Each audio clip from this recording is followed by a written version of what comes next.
Good morning everyone. आज है 30 जनवरी 2021 और 30 जनवरी से करंट अफेयर्स के जितने भी इंपॉर्टेंट क्वेश्चन बनेंगे उनको डिस्कस करेंगे डिटेल में इस वीडियो में, और प्रत्येक क्वेश्चन के साथ स्टैटिक जीके के इंपॉर्टेंट फैक्ट भी दिए जाएंगे। तो स्टार्ट करते हैं आज की करंट अफेयर। चलते हैं फर्स्ट क्वेश्चन पर। तो फर्स्ट क्वेश्चन है आज का, वेरी वेरी इंपॉर्टेंट है। हाल ही में किस राज्य की झांकी ने गणतंत्र दिवस 2021 में प्रथम स्थान प्राप्त किया है? तो ये क्या है?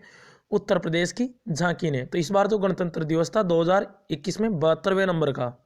तो इसमें किस राज्य की, विभिन्न राज्यों की इसमें झांकियां प्रस्तुत की गई हैं, जिसमें प्रथम स्थान प्राप्त किया है उत्तर प्रदेश की झांकी ने। तो उत्तर प्रदेश की झांकी किस मॉडल पर आधारित है? तो ये राम मंदिर मॉडल पर आधारित है उत्तर प्रदेश की झांकी। तो ये है उत्तर प्रदेश की झांकी। तो इस महर्षि वाल्मीकि बैठे हुए हैं। तो ये राम मंदिर मॉडल पर आधारित है ये झांकी। तो इसी ने प्रथम स्थान प्राप्त किया है उत्तर प्रदेश की झांकी ने, याद रखना है। उसके अलावा जो 2020 का गणतंत्र दिवस था उसमें इस बार के तो उत्तर प्रदेश टॉप पे रहे और सेकंड पे रहे त्रिपुरा की झांकी। जो लास्ट ईयर 2020 था, 71वां गणतंत्र दिवस था, उसमें असम की झांकी टॉप पर थी। असम ने प्रथम स्थान प्राप्त किया था और इस बार उत्तर प्रदेश ने। दोनों याद रखना है, 2020 में असम और अब 2021 में उत्तर प्रदेश इसमें टॉप पे रहा है। उसके अलावा उत्तर प्रदेश रहा है मैप टॉप पे। तो ये रहा मैप में उत्तर प्रदेश। कैपिटल है इसकी लखनऊ। चीफ मिनिस्टर हैं योगी आदित्यनाथ। गवर्नर है यहाँ के Anandiben Patel.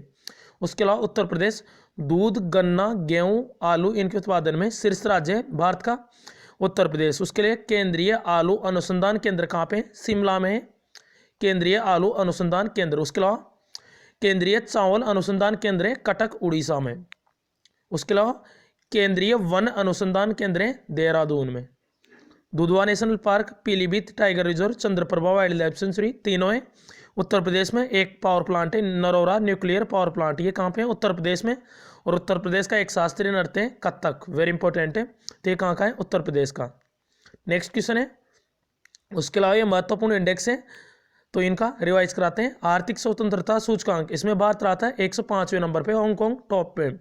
International press freedom index 142वें पे भारत, नॉर्वे टॉप पे। हेनले पासपोर्ट इंडेक्स 2021 आ गए हैं अभी, इसमें 85 पे भारत और जापान टॉप पे। लास्ट ईयर भारत 84 पे था।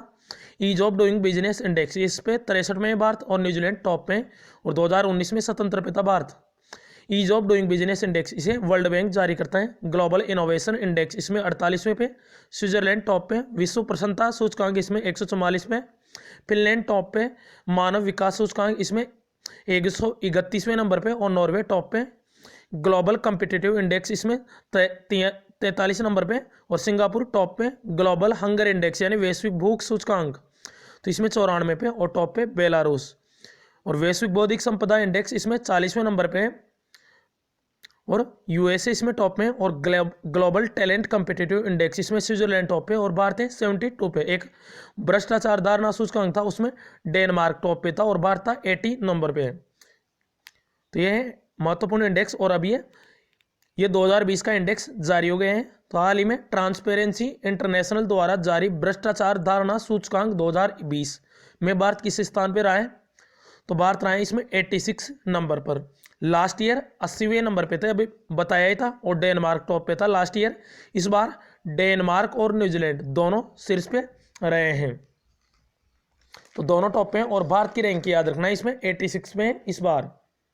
इसे जारी किसने किया है? इस इंडेक्स को ट्रांसपेरेंसी इंटरनेशनल के द्वारा इसे जारी किया गया है। और कुल 180 देशों का ये इंडेक्स है। सबसे लास्ट में सोमालिया और दक्षिण सूडान। ये जारी किया है ट्रांसपेरेंसी इंटरनेशनल ने। करप्शन परसेप्शन इंडेक्स 2019 के में भारत 80 पे था और इस बार है 86वें स्थान पर। यानी किस देश में ज्यादा करप्शन है ये ध्यान रखना है। तो जो फर्स्ट पे है डेनमार्क और न्यूजीलैंड, उनमें करप्शन बहुत कम है, और जो लास्ट में है उनमें बहुत ज्यादा है करप्शन। उसके अलावा जो और भी दिए हुए हैं इनके बारे में बताते हैं। 72 पे था ग्लोबल टैलेंट कम्पिटिटिव इंडेक्स, इसमें स्विट्जरलैंड टॉप पे था 40 पे था। बौद्धिक संपदा इंडेक्स इसमें अमेरिका टॉप पे, भारत 40 पे था। तो याद रखना है। और इस बार डेनमार्क और न्यूजीलैंड इसमें टॉप पे रहे भ्रष्टाचार धारणा सूचकांक 2020 में। नेक्स्ट क्वेश्चन है। हाल ही में लाला लाजपत राय की जयंती कब मनाई गई है? तो अभी इनकी जयंती मनाई गई है 28 जनवरी को। तो ये गर्म दल के नेता थे लाला लाजपत राय। तो इनकी अभी जयंती मनाई गई है 28 जनवरी को, नाम याद रखना है। साइमन कमीशन के विरोध के दौरान 1928 में इनकी मृत्यु हो गई थी। साइमन कमीशन का निर्माण हुआ था 1927 में और ये भारत में आया था 1928 में और इसी का विरोध किया था। तो एक अधिकारी थे सांड्रस इनकी लाठी लगने से इनको मौत हो गई थी 1928 में। लाला लाजपत राय, तो लाल बाल पाल यानी लाला लाजपत राय, बाल गंगाधर तिलक, विपिन चंद्र पाल, तो ये गर्म दल के नेता थे। तो इनको पंजाब ए केसरी नाम से जाना जाता है, लाला लाजपत राय को। इनकी जयंती थी अभी 28 जनवरी को। नेक्स्ट क्वेश्चन है, हाल ही में ऐतिहासिक जेलों के पर्यटन हेतु किस राज्य ने जेल पर्यटन पहल शुरू की है? तो ये शुरू किए हैं पश्चिम बंगाल गवर्नमेंट ने। तो अभी पश्चिम बंगाल नहीं है, इसमें महाराष्ट्र है। तो थोड़ी मिसप्रिंट थी, तो महाराष्ट्र इसका करेक्ट आंसर है ऑप्शन डी, महाराष्ट्र। तो महाराष्ट्र के जो पुणे में जो येरवदा जेल है, जो पुणे की येरवदा जेल है, यहीं से महाराष्ट्र के मुख्यमंत्री उद्धव ठाकरे इन्होंने ये जेल पर्यटन पहल शुरू की है। तो इसमें क्या होगा, इसमें जो महाराष्ट्र की जो आम जनता है उनको इसमें जेलों में घुमाया जाएगा, यानी जेलों में पर्यटन हेतु ये पहल शुरू की है, जेल पर्यटन पहल। यह पुणे की येरवदा जेल। और ध्यान आपको पता हो तो पूना पैक्ट हुआ था 1932 में, तो उससे पहले पूना पैक्ट हुआ था महात्मा गांधी और भीमराव अंबेडकर बीच में। तो 1932 में इसी जेल में महात्मा गांधी अनशन पर बैठे थे और उनको मनाने के लिए गए थे भीमराव अंबेडकर। 1932 में पूना पैक्ट होता है भीमराव अंबेडकर और महात्मा गांधी जी के बीच में। तो यही येरवदा जेल, तो इसी से इसको शुरू किया गया है। तो ये रहा मैप में महाराष्ट्र की कैपिटल है मुंबई। चीफ मिनिस्टर हैं उद्धव ठाकरे, गवर्नर है यहाँ के भगत सिंह कोश्यारी। इनको गोवा के गवर्नर का भी अतिरिक्त प्रभार है भगत सिंह कोश्यारी को। उसके अलावा महाराष्ट्र अंगूर, आम, अरहर, प्याज इनके उत्पादन में शीर्ष राज्य है। उसके अलावा Gugamal National Park, Sanjay Gandhi National Park, Navegaon National Park, तीनों है महाराष्ट्र में लोनार झील, अभी ये 2 कारणों से न्यूज़ में थी। एक तो इसके पानी का रंग गुलाबी हो गया था, उसके अलावा इसको रामसर साइट में शामिल किया गया था। 42 साइट है वर्तमान में, रामसर की लास्ट है तसोकर झील लद्दाख की, और फर्स्ट पे है चिल्का झील। उसके अलावा Maharashtra Tarapur nuclear power plant very important है महाराष्ट्र से। उसके अलावा एक ट्राम्बे, भारत का पहला न्यूक्लियर रिएक्टर है अप्सरा। ध्यान रखना है। कोयना बांध, तो कोयना नदी पे कोयना बांध महाराष्ट्र में, याद रखना है महाराष्ट्र से इतने क्वेश्चन। नेक्स्ट क्वेश्चन है, हाल ही में किसे एसबीआई के एमडी के रूप में चुना गया है? तो इन दोनों को चुना गया है, अश्विनी कुमार और स्वामीनाथन जानकीरमन। तो यही है स्वामीनाथन जानकीरमन और अश्विनी कुमार, इन दोनों को अब एसबीआई के मैनेजिंग डायरेक्टर यानी प्रबंध निदेशक के रूप में अपॉइंट किया गया है।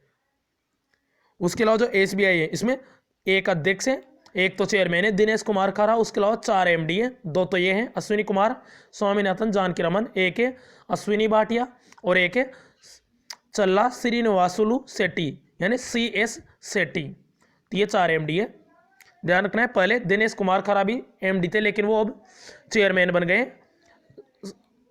बन गए अब रजनीश कुमार की जगह। बात करें एसबीआई, इसका पहले नाम था इंपीरियल बैंक। 1955 में इसका स्थापना होती है एसबीआई बैंक की, 1 जुलाई 1955 को। हेडक्वार्टर इसका मुंबई में और इसके चेयरमैन है दिनेश कुमार खारा। नेक्स्ट क्वेश्चन है, हाल ही में जेनेट येलेन किस देश की पहली महिला वित्त मंत्री बनी है? तो ये बनी है अमेरिका की। तो अमेरिका की पहली महिला वित्त मंत्री बनी है जेनेट येलेन, यही है जेनेट येलेन। और ये अभी तक जो अमेरिका की जो फेडरल बैंक है इसकी गवर्नर भी रह चुके हैं, पूर्व गवर्नर है। जैसे भारत में RBI होता है रिजर्व बैंक, वैसे अमेरिका में होता है फेडरल बैंक। तो ये फेडरल बैंक की पूर्व गवर्नर रह चुकी हैं जेनेट येलेन, अमेरिका की वित्त मंत्री बनी है पहली महिला। उसके अलावा पहली महिला उपराष्ट्रपति बनी है कमला हैरिस, 49वें नंबर की बनी है, 49th नंबर की। और ये कौन सी पार्टी से है? डेमोक्रेटिक पार्टी से। और इनके जो हस्बैंड है डगलस एम होप, ये USA के सेकंड जेंटलमैन बने थे अभी। उसके अलावा भी पहले अश्वेत रक्षा मंत्री बने थे लॉयड ऑस्टिन अमेरिका के। उसके अलावा एंटनी ब्लिंकेन ये विदेश मंत्री बने अमेरिका के, ध्यान रखना है। और 46वें नंबर के प्रेसिडेंट बने जो बाइडन, ध्यान रखना है, तो ये इंपॉर्टेंट है। उसके अलावा भारतीय संविधान में मौलिक अधिकार भाग 3 12 से 35 तक कहाँ से लिए गए? अमेरिका से। नेक्स्ट क्वेश्चन है, हाल ही में एस्टोनिया की पहली महिला प्रधानमंत्री कौन बनी है? तो ये बनी काजा कलास, ऑप्शन बी करेक्ट है, काजा क्लास। यही है काजा क्लास, और ये एस्टोनिया की पहली महिला प्रधानमंत्री बनी है, तो इनका नाम इंपॉर्टेंट है एस्टोनिया। ये मैप में दिखाते हैं एस्टोनिया को, ये रहा मैप में एस्टोनिया। तो एस्टोनिया ये जो रूस से अलग होकर बना था 1991 में एस्टोनिया, याद रखना है। एस्टोनिया की कैपिटल है तालिन, करेंसी है यूरो, और इसकी प्रधानमंत्री यही बनी काजा क्लास, याद रखना है इनका नाम। उसके अलावा जो ऑप्शन में दिए हुए हैं ये भी इंपॉर्टेंट है, सोफी विल्म। ये बेल्जियम की पहली महिला प्रधानमंत्री बनी थी, सोफी विल्म। अब नए बन गए एलेक्जेंडर डेक्रो। उसके अलावा सना मारिन, ये फिनलैंड की प्रधानमंत्री हैं सना मारिन। उसके अलावा शेख हसीना, ये बांग्लादेश की प्रधानमंत्री हैं। तो ऑप्शनों को भी याद रखना है, कुछ भी पूछा जा सकता है एग्जाम में। नेक्स्ट क्वेश्चन है, हाल ही में यूरोप महाद्वीप का सबसे बड़ा सौर ऊर्जा संयंत्र स्थापित करने के लिए किन दो देशों के बीच समझौता हुआ है? तो ये हुआ है फ्रांस और स्पेन के बीच में। यूरोपीय महाद्वीप का सबसे बड़ा सौर ऊर्जा संयंत्र ये स्थापित किया जाएगा, इनके लिए फ्रांस और स्पेन इनके बीच समझौता हुआ है, और ये स्पेन में स्थापित किया जाएगा। 590 मेगावाट का है ये। उसके अलावा भारत में 750 मेगावाट का सोलर संयंत्र बनेगा रीवा मध्य प्रदेश में, याद रखना है 750 मेगावाट का।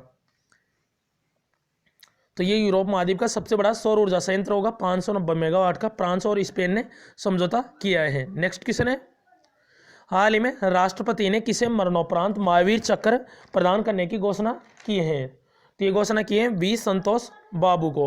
ऑप्शन बी करेक्ट है, यही है बी संतोष बाबू, जो गलवान घाटी में झड़प हुई थी भारत और चाइना के बीच में, लद्दाख में गलवान घाटी, इसी के दौरान इनकी ये शहीद हो गए थे बी संतोष बाबू, और इनको वीरता में सेकंड सर्वोच्च सम्मान है, वीरता में पहला है परमवीर चक्र, उसके बाद आता है महावीर चक्र। तो महावीर चक्र से सम्मानित करने की घोषणा की है इनको राष्ट्रपति कौन है? रामनाथ कोविंद।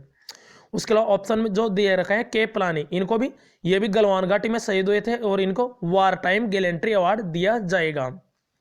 उसके अलावा पृथ्वीपाल सिंह, इनको सिल्वर सालोर सम्मान से सम्मानित किया था अभी, जो पहले CDS chief of defence staff बने थे बिपिन रावत। तो ये तीनों सेनाओं में काम करने वाले पहले भारतीय अधिकारी पृथ्वीपाल सिंह। चंडी प्रसाद मोहंती, ये कल बताया था अभी, भारतीय सेना के उप प्रमुख बने चंडी प्रसाद मोहंती। प्रमुख कौन है? मनोज मुकुंद नरवणे। नेक्स्ट क्वेश्चन है, हाल ही में सुदर्शनी त्रिपाठी को किस देश में भारतीय राजदूत के रूप में चुना गया है? तो ये चुना गया है कजाकिस्तान। तो ऑप्शन बी करेक्ट है, यही है सुदर्शनी त्रिपाठी, और इन्हीं को कजाकिस्तान में भारतीय राजदूत के रूप में अपॉइंट किया गया है। उसके अलावा जो ऑप्शन में दिए हुए हैं, पाकिस्तान में बने थे अभी सुरेश कुमार, फ्रांस में जावेद अशरफ, नेपाल में विनय मोहन क्वात्रा। उसके अलावा कजाकिस्तान में कौन है? सुदर्शनी त्रिपाठी। उसके अलावा अमेरिका में तरनजीत संधू, श्रीलंका में गोपाल बागले, तो याद रखना है कुछ अम्बेसडर। उसके अलावा रुद्रेंदु टंडन है अफगानिस्तान में। तो कजाकिस्तान को दिखाते हैं मैप में, ये रहा मैप में कजाकिस्तान। कैपिटल है इसकी नूर सुल्तान, पहले अस्ताना थी इसकी कैपिटल, लेकिन जो पूर्व प्रेसिडेंट है कजाकिस्तान उनके नाम पे रखी गई है इसकी राजधानी नूर सुल्तान। करेंसी है टेंगे, और प्रेसिडेंट है कासिम जोमाट टोकायव। उसके अलावा सबसे बड़ी लैंडलॉक कंट्री है विश्व की कजाकिस्तान, ये 90 नंबर पे है। वैसे तो एरिया वाइज पूरे देश बताते हैं, एरिया वाइज टॉप 10 देश, पहले पे रूस, दूसरे पे कनाडा, तीसरे पे चाइना, चौथे पे अमेरिका, और पांचवें पे ब्राजील, छठे पे ऑस्ट्रेलिया, सातवें पे इंडिया, आठवें पे अर्जेंटीना, 90 पे कजाकिस्तान, और 10 पे ये अल्जीरिया अफ्रीका महाद्वीप का। तो याद रखना है। और कजाकिस्तान लैंडलॉक यानी इसकी सीमा समुद्र से नहीं लगती है, याद रखना है। अब ये लास्ट वीडियो के क्वेश्चन का आंसर है, हाल ही में एमसेंट पॉलिसी 2020 किस राज्य ने लॉन्च की थी? तो ये लॉन्च की थी ऑप्शन डी राजस्थान गवर्नमेंट में। तो इसमें जो पत्थर होते हैं उनको पीस कर रेत बनाई जाएगी, जिससे कि जो नदियों की रेत होती है उस पर निर्भरता कम हो जाएगी। एम का होता है मैन्युफैक्चर्ड सैंड। हाल ही में एंटनी ब्लिंकन किस देश के नए विदेश मंत्री बने? तो इसका करेक्ट आंसर कमेंट बॉक्स में जरूर बताएं। अगर आपने कल वाला वीडियो देखा होगा तो इसका आंसर आपको पता होगा। अगर अभी तक चैनल को सब्सक्राइब नहीं किया है, सब्सक्राइब करके बेल आइकन जरूर दबाएं। इस वीडियो से आपको निश्चित ही मदद मिलेगी। तो thanks for watching this video, this channel always with you. Thanks all friends.